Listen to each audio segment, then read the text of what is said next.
Alright, so what is up guys, it's Zura here, and today I thought I'd bring to you my deck profile for Ripples. So Ripples are the newest deck that Aqua got out of set 11. It plays I'd say it plays completely different from the old Aquaforce decks like Maelstrom and even Glory Transcore. So without further ado, let's get to the deck list. It'll be much easier to explain the cards as we get there. So this is my list. I won't start off by saying this is a Ride Chain deck, so take that as you will. You either like Ride Chains or you don't. I'm personally not the biggest fan of Ride Chains, but this deck is really fun. So yeah, we will start off with the Grade 0, the Alex, the starting Ripple Alex.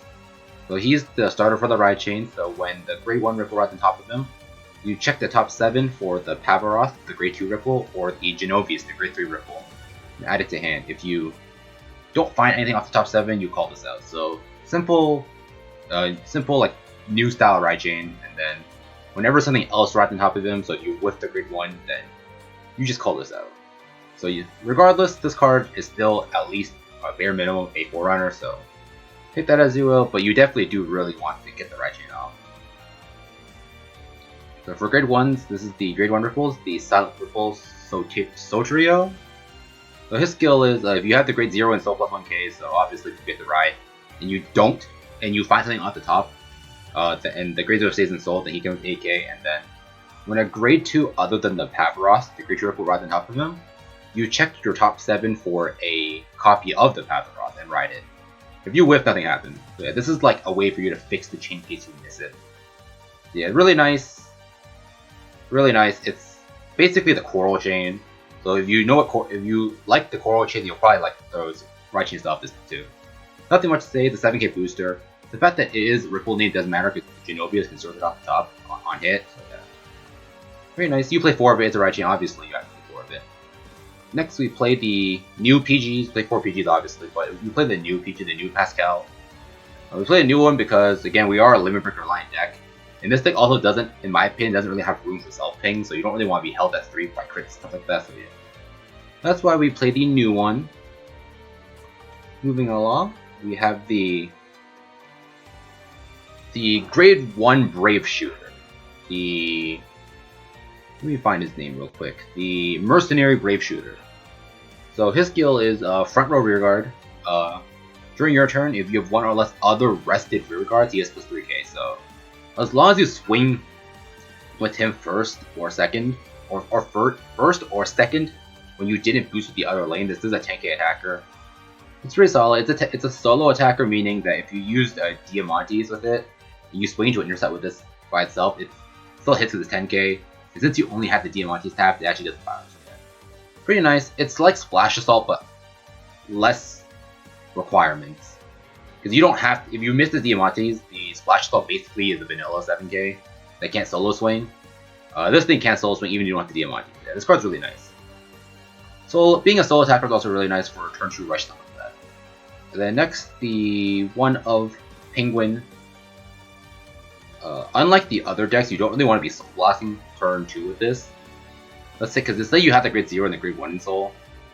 You don't want to soul blast at turn 2 because then the Pavaroth loses its skill because you need the Grade 1 in soul. So this is basically a turn 3 onwards card.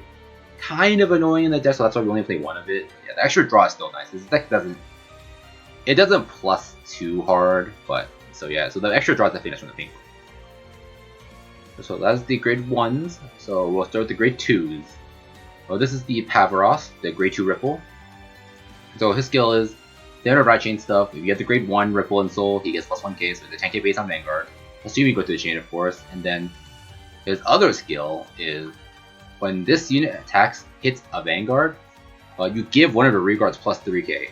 If you have the Grade 1 Ripple in Soul, you also stand that unit. So the 3k is nice to help you scale your lanes for a turn 2 aggro and make sure it hits over defenses and stuff. But the restand is really good when you're going second and the opponent put out a card to hit you with. So you can swing with the rear unboosted with a booster behind it.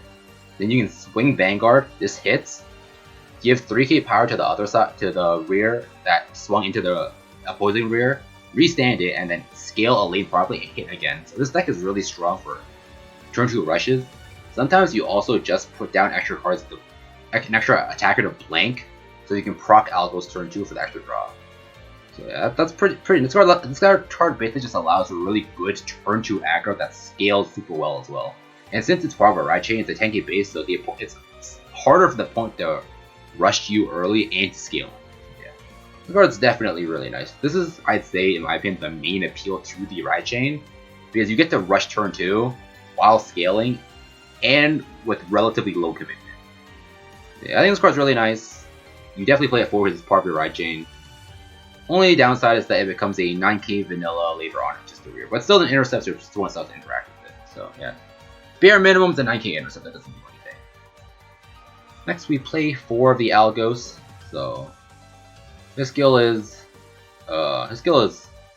fourth wave, on hit draw a card. So if it's a 4th or more battle that turn, on hit draw a card to Vanguard. Vanguard hit only, and then his other skill is if it's a 4th battle that turn, you see 1 for 5k5. So again, like I said before, with the Pavaroth, you can enable the 4th attack turn 2, and also after that, you also have the Dia to enable the 4th attack. Yeah. This card's definitely nice because this deck still relies on Dia to help you push damage early, and Algos is just the way for you to draw because you don't have Maelstrom anymore. Also, a lot of the times, you will go for Algos' plus over Genovius' plus because Algos, as long as it hits its guaranteed 2 plus, Genovius can still whip off the top 5, but we'll go over that a little bit later. So yeah, Algos, nice. Hits numbers with his counter blast, lets you draw. Solid card. I would say this is definitely arguably one of the best cards in the deck, along with Dia, of course. Yeah, you play 4 of it because I do value the draw over the Valeria's Retire, which we are playing a 1 of. So Valeria is the same thing, 4th more battle. She gets a skill, but instead of drawing, she pops a rear instead. She retires on your opponent's rear. And this is still the same power skill. 4th battle, CV1 for 5k. I personally don't really care much for retiring the opponent's rear, so that's why I choose to go for 4 Algos instead. The one Valeria is like a pseudo 5th Algo to let you scale. So that's the only reason why we're playing it. This card can honestly be whatever. Or, of course, if you value the retires more, you can choose to play like 4 Valeria, 1 Algos, or play around the ratios. But I personally think that Algos is a little better. And then next we have the Grade 2 Brave Shooter, the Twin Strike Brave Shooter. So, rear guard during your turn if you have one of its other rears plus 3k. So, the solo 12k attacker. Same thing as a Grade 1, except it's a Grade 2, the intercepts will finish for 12k. Again, you can slot this with Coral Assault if you want, but I think this thing being a solo 12k attacker by itself without needing 3rd wave is like better, in my opinion. So that's why I opt to play 4 of these. Again, you have I'd say these 4 and this are your flex choice spaces. They can slot for other stuff. You can play vanillas here and whatever, but I think the 12k being solo attacker is much better. Yeah, that's Grade 2. Next we have the Grade 3s. Go over the quote-unquote main boss of the deck, the Genovius. So Genovius' skill is Limit Break 4.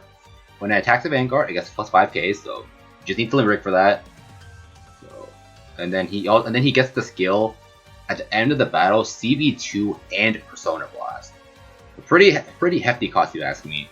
But the payoff for this skill is restand all your rears, so front row boosters, everything, even the Dia in the back you swap with unboosted. Yeah, it's high ceiling, nails you 5 attacks. The only problem with this is that it doesn't give your rears any power. Would have been nice if it did, but you take what you can. And then next is he's also just main finisher because once your points at 5, this is basically lethal. It's still a strong effect. Just no power is kind of a bummer, and then the cost is pretty hefty. CV2 and Persona Blast. But the reason why the Persona Blast is relatively easier to get because of its 2nd skill, which is when this unit's attack hits a Vanguard, and your front row is tapped with. When I say tapped, I mean it's rested. It's rested, and all 3 have to be rested. So Vanguard has to be rested, and your 2 side lanes have to be rested. So you can't just have one lane by itself rested and then a blank on the other side. You have to have a full front row for this to work. But if you fill out these conditions, you check out 5 for a Ripple and add it to hand. So on hit, you can search either a copy of itself, Persona Blast, the Pavaroth, which is just an intercept, or the Grey 1. who's just a booster. So you end up searching either a vanilla booster, vanilla intercept, or persona blast. So yeah, you have, assuming you go to the right chain, you'll have 9 targets in deck. You won't always hit. When you whiff, it feels bad, but when you do hit with this and you get the search, it's just a 3+1, so it's really nice. And then obviously, since it's the right chain, you have the Pavarot and Soul plus 1k, so it's 1k base. Overall, solid card, but most of the time I don't even end the games with the Persona Blast. A lot of the times, the Genovia is just there to scale with the Limerick with the plus 5k and the plus off the search. Yeah, he's there, he's nice, but honestly, the real carry of the deck is still Diamante.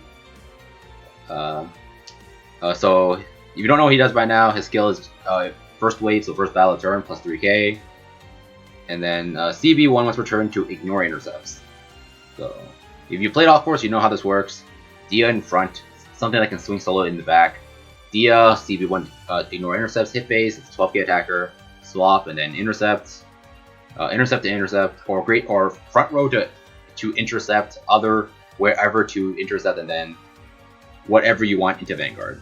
So enables 4 attacks, enables 2 hits to face the turn. So yeah, Dia is still the carry of the deck. Dia enables Algos. This scales by itself here for Limit Break. Yeah, it's just the extra 4th attack is definitely really good. I definitely recommend playing the 4 Dia. You really should not be cutting Slender. You really don't have anything else to play either. Yeah, we played the 4 Dias. Solid card. Still probably the best card in the deck, unfortunately. Yeah. Unfortunately, he's still the carry, even in a deck that isn't focused around him, enabling that 4th attack. But yeah, next card is the last card, Ribbon. So his skill is Limit Break 4 if your front row is tapped. Again, you need a full front row for this. You CB1, he gets 3k and a crit. So very simple, he just gives you a crit for basically no cost. His biggest problem is that he does not scale properly at all. Because plus 3k is only 14. It means he has to have a booster behind him. Unlike Maelstrom, which will hit 19 by itself with his limit break, and then would only be on like a 1 pass if the opponent's like 21. He does have another skill, CB1 for 2k power, but unless you're really just looking to scale that turn, you don't really use it. It's just kind of a waste of a counter blast in my opinion. Like, I really wish this was just like the waterfall clause where this was one attacking a Vanguard plus 3k, because this would have at least scaled to 16 with the limit break skill. Kind of unfortunate. Ribbon would have been a lot better if he could just scale properly, but yeah. The reason I would choose to play Revon over like Maelstrom or Glories in the heal spot is because even though he doesn't scale properly, at the end of the day, he's still a cheap crit. Base Maelstrom doesn't really end the game in any way. He just plays for value where he gets you an extra card and retires. Yeah, that's cool and all, but it doesn't end the game. This deck kind of needs to end the game pretty relatively quick too, so Revon is like an okay backup ride. And the reason we don't play Glory is because he's CB2, so he's more expensive than the Revon uses skill. And his ultimate break is since we don't play self pings, we get a lot of time Glory would just be a 11k vanilla on Vanguard. Yeah.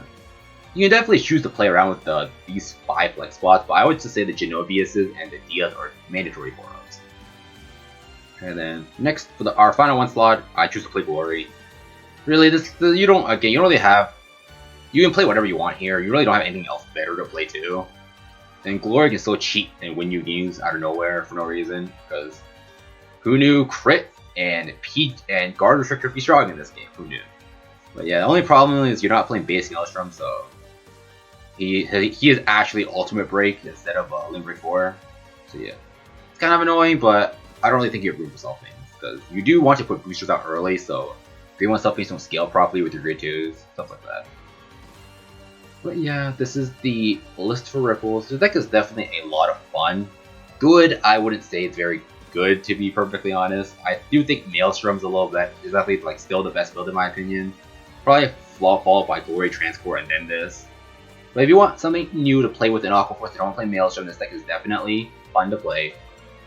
I definitely wouldn't say go out of your way to craft the Genoviases either, like I did. I just wanted to play with the new fun deck, and this deck is definitely really fun. But yeah, this is the deck profile for Ripples. Off the side, like usual, I have some replacement candidates for you to see if you want to play around different cards. Those are, in my opinion, the best replacement cards if you don't want to play like, let's say, the Brave Shooters or the Valeria or the Revons.